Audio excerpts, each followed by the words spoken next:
Hello, I'm Leonard Maltin. When you've made a film that is not only extraordinarily successful, but has embedded itself in our popular culture, well, that's a tough act to follow. But George Lucas managed to pull it off. After Star Wars came The Empire Strikes Back. A totally successful film in its own right, as well as one of the most popular sequels ever made.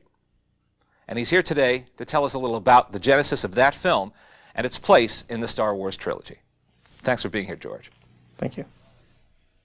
Star Wars has come out. A success, I think it's fair to say, beyond your expectations. Yeah, definitely. At what point did you receive a commitment or an urging to do a sequel? And did you immediately say yes, or was there any hesitation on your part to do it? Well, it didn't really happen that way, because what I did when I was writing it, I wrote one movie, and then I couldn't do the whole movie because it was way too big. The first draft was, it had too much stuff in it. It was way too big. It couldn't possibly be done. So I took a deep breath and said, okay, I'm going to have to take all these great ideas, and that part I'm just going to have to cut out, and I'll just do what it was then really the first act, and I'll expand this and make this into a movie. So I did that, but then as a writer, you create this whole thing, and it's, sitting there on the shelf.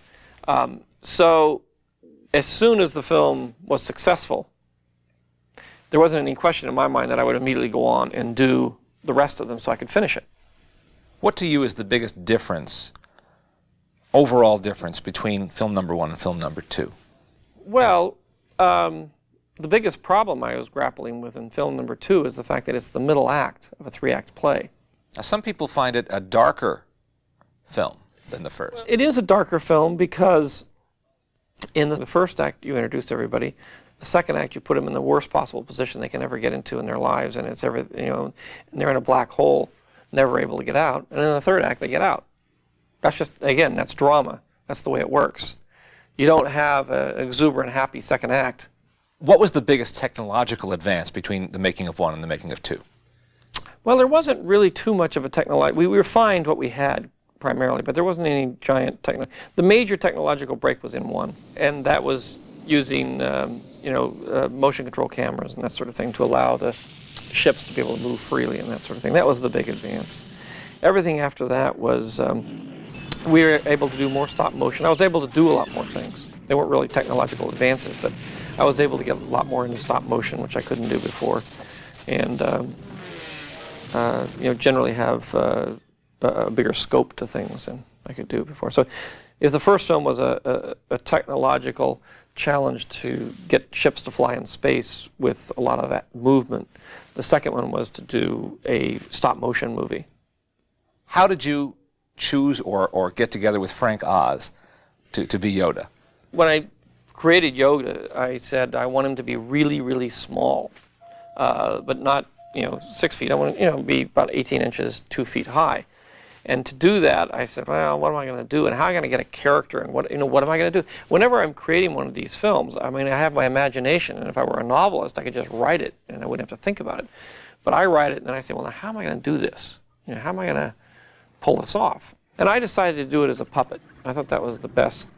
And so I'd known Jim Henson, and I went to Jim and said, do you want to do this? Because I really asked Jim to do it first, and he said, well, I'm busy, I'm doing this, I'm doing that, and I'm making a movie and all, and I really can't, but how about, Frank? Frank's the other half of me and everything. And I said, well, that would be fantastic. It's an extraordinary creation. I think it was exciting for everybody, because it was the idea of taking, and Jim was very interested in doing realistic characters, that weren't really Muppets.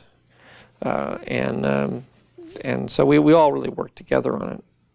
Tell me about how you first met and worked with John Williams. I had known Steven Spielberg for a long time up to this point, and we were talking about the film real early on when I was writing the script, and I said, I want a classical score. I want the corn gold kind of feel about this thing. It's an old-fashioned kind of movie, and I want that grand soundtrack that you used to have on movies. And he said, the guy you got to talk to is John Williams. He did Jaws. I love him. He's the greatest composer ever lived. You got to talk to him. And so I did. And it was really Stephen that introduced us and recommended him. And, you know, I talked to him and said, okay, and he was interested. So he did it, and he's a dream to work with. You know, he's a most wonderful collaborator. Didn't you at first want him to use existing classical music? Is that true? No. I had written it to certain pieces of music. I write to music. So when I'm writing a scene, I have the music there, and I'm writing it to the music. And then, in a lot of cases, we'll use that same music as a temp track. So there was temp tracks of classical music in the score. And with Johnny, you can say, look, I want something that feels exactly like this. You know, you understand the emotion here and the emotion there and what's going on. He said, yeah. And then he will take that and he will come up with his own composition and his own themes, which are uniquely, you know, Star Wars themes in this case. But he'll give it that same emotional thrust that was in the classical piece. He knows exactly what I'm talking about, and he's really conscientious in trying to get the director's vision on the screen. What kind of feedback did you get to that incredible climactic scene in Empire when we all learn who Darth Vader really is?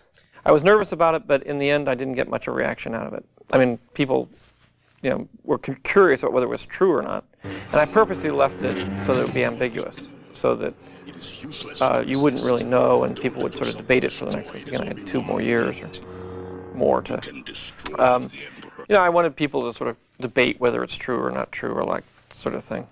Well, George, as you know, people are just nuts for these movies, and to learn so much about them and what went into them and what inspired you is a real treat. No, thank you. It's fun. I hope that people continue to enjoy the films because it's nice to think of them as being timeless.